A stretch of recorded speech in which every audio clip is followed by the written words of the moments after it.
Assista na sequência a série completa, RPPN Gigante do Itaguaré, com 5 episódios.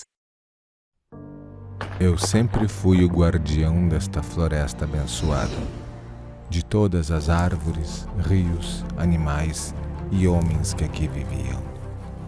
Mas, cansado de tantas batalhas, procurei refúgio nas montanhas, tendo a certeza de que sempre haverão guardiões como eu, dispostos a lutar pelo equilíbrio da vida para todas as espécies.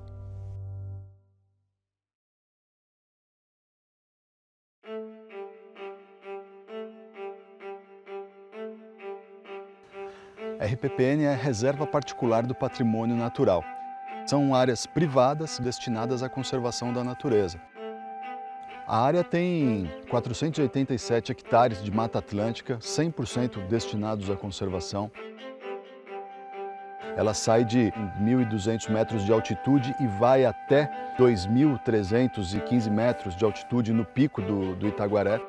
À medida que a gente vai subindo a montanha, a gente vai trazendo condições de temperatura, de umidade, de profundidade de solo diferentes. Isso se reflete objetivamente no que a gente vai encontrar de vegetação ali, né? Do tamanho das árvores, da densidade delas, das espécies que ali ocorrem. Essa grande mistura de condições ambientais faz da RPPN Gigante Itaguaré um espaço extremamente relevante do ponto de vista da conservação. A gente está dentro do que a gente chama das cristas da Mantiqueira. Campos de altitude que já são poucos, né? Então, para a conservação são ambientes de alta relevância ecológica. A pesquisa científica ela é extremamente relevante para que a gente efetivamente possa agir na conservação. Hoje a gente vai fazer o inventário florestal dessa região. O inventário florestal ele é muito importante porque ele é a base do conhecimento do que a gente tem dentro de uma área. A partir desse conhecimento básico, a gente vai poder fazer uma extrapolação desses dados, uma comparação com outras áreas, uma leitura de riqueza, da diversidade, da abundância de espécies que a gente tem ali. Essa região ela apresenta uma elevada diversidade, tanto de espécies de fauna quanto de espécies de flora. E é interessante a gente preservar essa biodiversidade, porque com isso nós estamos preservando também os serviços ecossistêmicos que são fornecidos por essas espécies. Os serviços ecossistêmicos são os serviços gerados pela própria natureza conservada. É o serviço de polinização, é o serviço de ciclagem de nutrientes dos solos, é o serviço de regulação do microclima. O ar puro, água limpa, nosso alimento, tudo isso que a natureza nos provê, seja de bem material ou imaterial, esses são os serviços ecossistêmicos, né? A gente tem essa região como a joia da coroa, porque ela, além de ser uma área muito diferenciada, ela ainda está muito intocada. Então, criar reservas, criar condições para manter essas características são fundamentais para a gente, primeiro, preservar aquilo que a gente ainda tem de nativo e começar a conhecer aquilo que a gente tem de nativo, que a gente ainda desconhece muita coisa, né? É incrível pensar que eu estou diante de um território, né, que se apresenta para mim com a possibilidade de encontro de coisas que ninguém nunca viu. A floresta está ali nos convidando a reconhecê-la.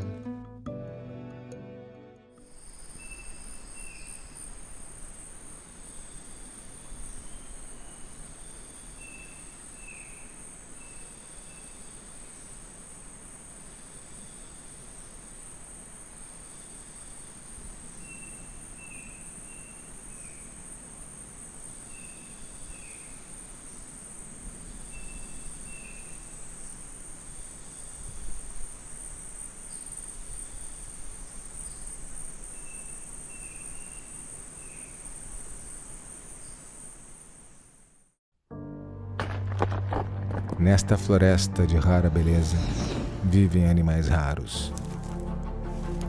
Eles estão nos céus, nas árvores, nas montanhas, em cada único lugar.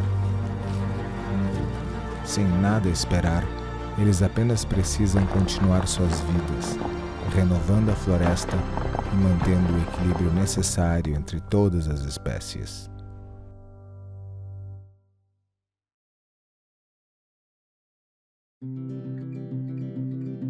A RPPN Gigante do Itaguaré, ela está numa região historicamente e do ponto de vista da biodiversidade extremamente interessante, né? A gente tem florestas, a gente tem áreas de campo, são os campos de altitude, por exemplo, que a gente tem aqui na RPPN Gigante do Itaguaré. Pela perspectiva que esse relevo traz de variação nos ambientes, de variação na cobertura vegetal, nós temos uma grande variedade de espécies ali, e de árvores e mesmo de fauna, né?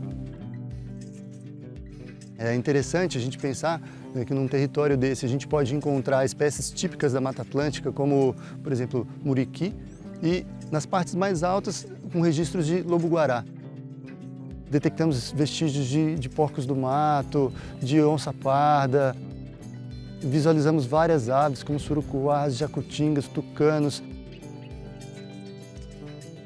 As aves proporcionam a polinização das plantas e, com isso, a produção de frutos e a produção de outros elementos que a natureza precisa. As aves também são plantadoras de florestas e fazem isso gratuitamente para a gente. Elas dispersam as sementes, espalham as sementes e, com isso, promovem também a regeneração das florestas e o enriquecimento das florestas.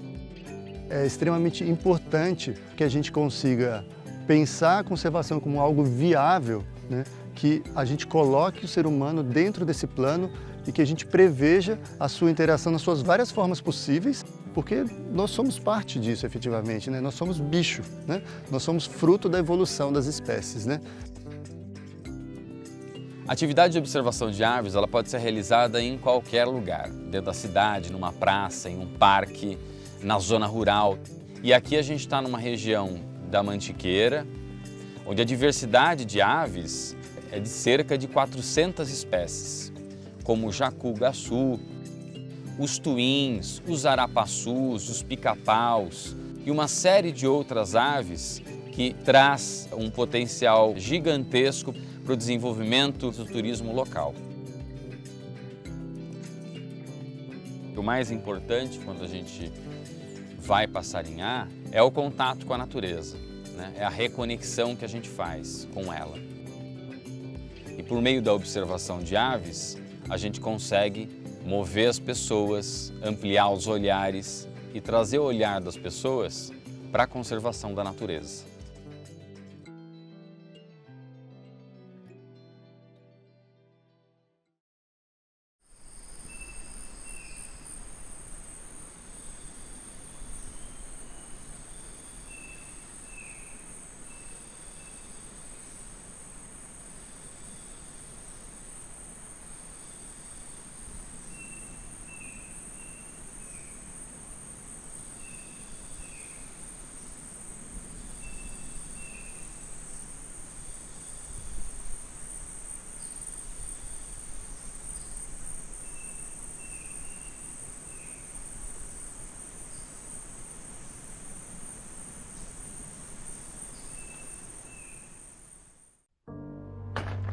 A beleza deste lugar só é completa se os seres que aqui vivem forem livres.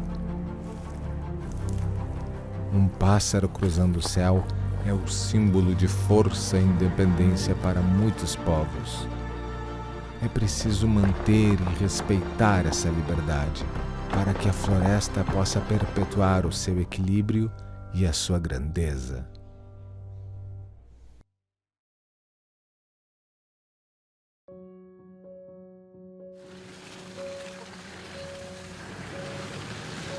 A gente sabe que aqui no Brasil existe uma cultura de cativeiro de animais, né? Em especial avifauna, por exemplo, o papagaio, ou aves canouras, as aves que cantam.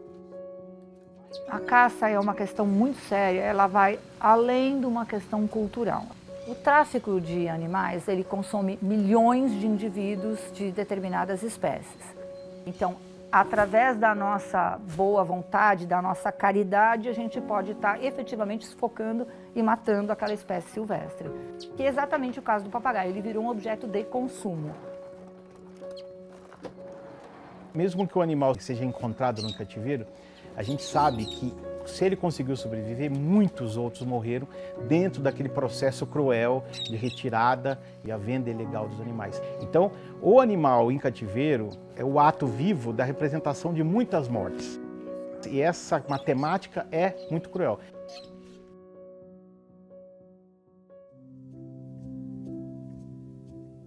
Em Cruzeiro está havendo um programa muito forte de recomposição florestal.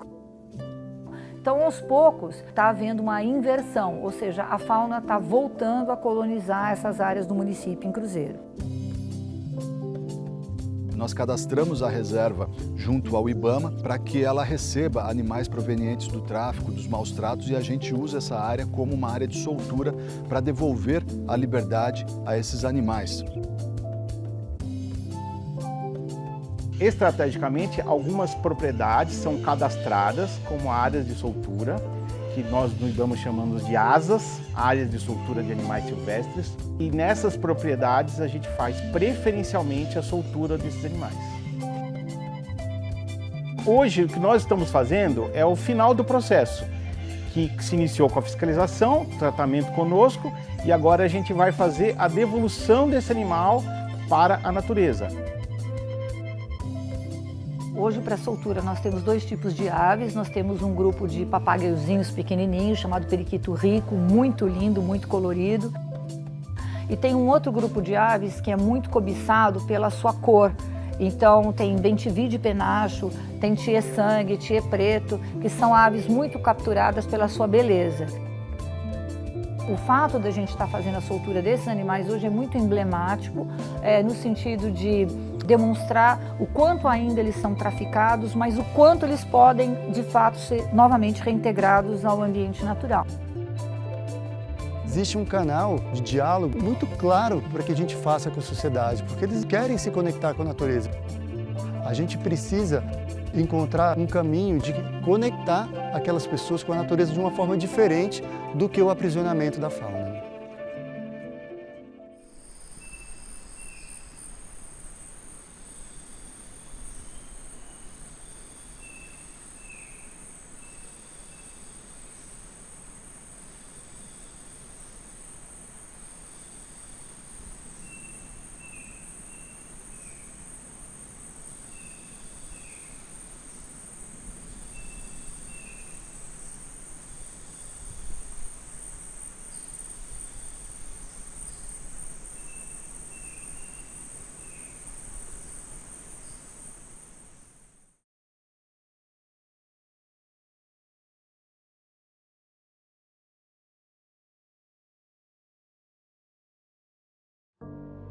O fogo que queima a mata ameaça a sobrevivência de todas as espécies, incluindo os seres humanos.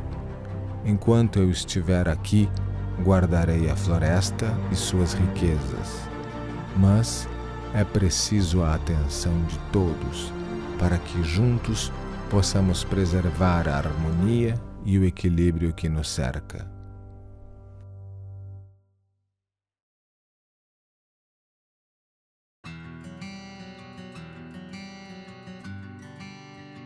O principal desafio da gente aqui é o risco de incêndio florestal, é a questão do fogo.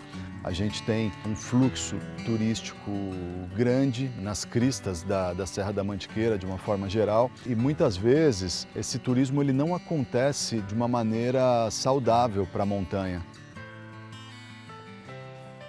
Sempre entre aí os meses de maio a agosto, é o período aí onde mais tem a incidência de incêndios em cobertura vegetal.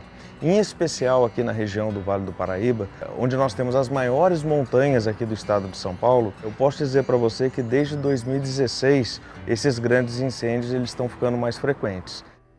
Às vezes, com muito vento, uma fogueira mal conduzida, ela pode espalhar fagulhas e isso pode causar um acidente enorme e gerar um incêndio florestal de grandes proporções.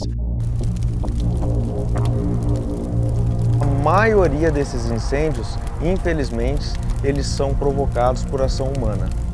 É inimaginável o custo de fauna e flora que se perde numa emergência dessa, né? Por uma ação, por uma imprudência, uma negligência de uma pessoa que está realizando um passeio ou fazendo uma limpeza do seu terreno e acaba transformando isso numa tragédia ambiental. Já tive contato com incêndio florestal, principalmente aqui na região da Serra da Mantiqueira, quando o fogo atingiu os cumes da serra, que é a área de campos de altitude, que é a área mais sensível da serra. Então a gente, na condição de voluntário, leva água, é o que leva o equipamento, que vai levando comida para o combate ser mais efetivo. É aquela velha história de um beija-flor levar uma gotinha de água no incêndio. Me sinto esse beija-flor que, embora faça um papel pequeno, leva uma gotinha de água. É super importante a participação dos voluntários, mas o que é mais importante ainda? Essa pessoa saber aonde se apresentar no momento da emergência, para que todas as ações sejam traçadas da forma mais coordenada possível. Nós estabelecemos uma parceria com a TNC, a The Nature Conservancy, e nós estamos desenvolvendo o PPCIF, que é o Plano de Prevenção e Combate a Incêndio Florestal.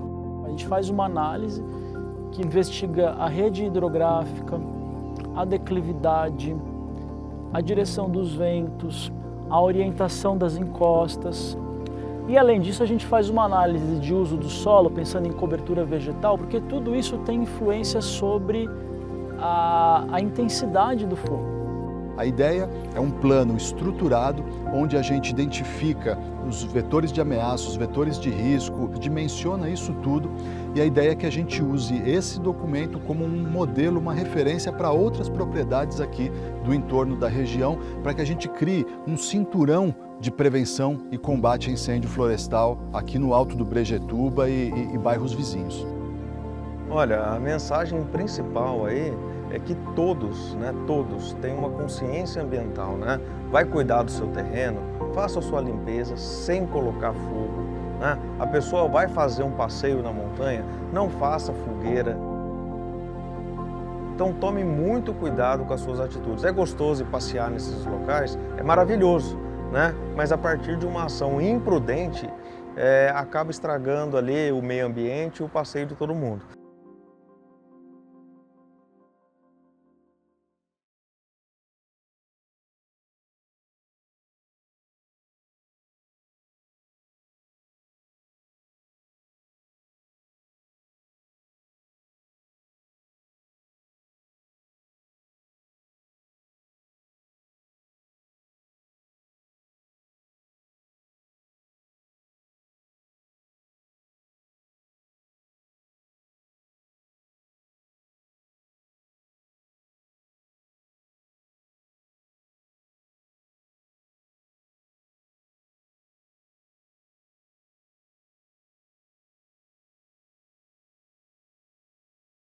A vida não seria possível se não houvesse a água. A água não brotaria se não houvessem nascentes e rios. Os rios não correriam se não existisse a floresta. Toda a vida depende deste raro equilíbrio. Proteger a floresta e suas águas é um ato de amor para a vida de todas as espécies.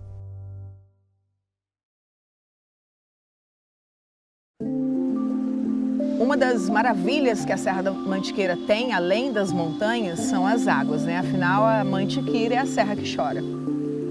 E ela chora não de tristeza, mas ela chora de alegria. E as águas, as lágrimas da Serra da Mantiqueira são águas abençoadas. A gente já mapeou mais de 40 nascentes e mais de 40 cursos d'água. E tudo isso ele desce, ele drena para formar o Brejetuba, né? E o Brejetuba é um rio que contribui diretamente para a formação de mananciais de abastecimento público.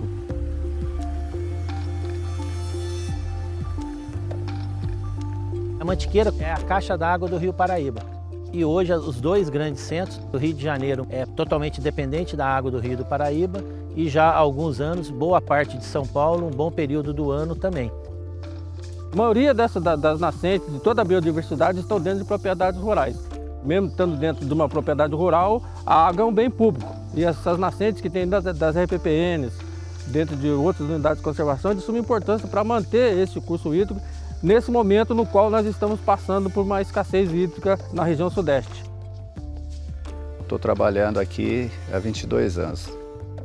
Quando a gente chegou, a primeira providência nossa foi isolar as nascentes, para que elas não tivessem nenhum acesso de animal, a não ser animais silvestres, né? E pudesse a mata nativa ser reconstituída. Aqui a propriedade a gente trabalha com a ideia de ser autossustentável. Por considerarmos a água uma riqueza essencial para a vida, a gente não usa para irrigação. Eu enxergo que se nós não tivermos essa consciência, essa preocupação com a natureza, coitado dos nossos netos, filhos e assim por diante. Todos os lugares que o pessoal vem recuperando, seja por regeneração, seja por reflorestamento, é notório o aumento da produção de água. Então a gente tem utilizado esses bons exemplos. Eu acredito que num futuro aí não muito longe, cada vez mais vamos conseguir conviver bem a produção com a preservação, né? A sustentabilidade mesmo ao pé da letra. No meu ponto de vista, o que é necessário é uma mudança de paradigma. A gente não pode definitivamente entender essas áreas de mata como áreas de mato, ou áreas sujas, ou até áreas improdutivas. Conservar esses espaços, né, significa garantir quantidade e qualidade de água para a população de Cruzeiro, por exemplo.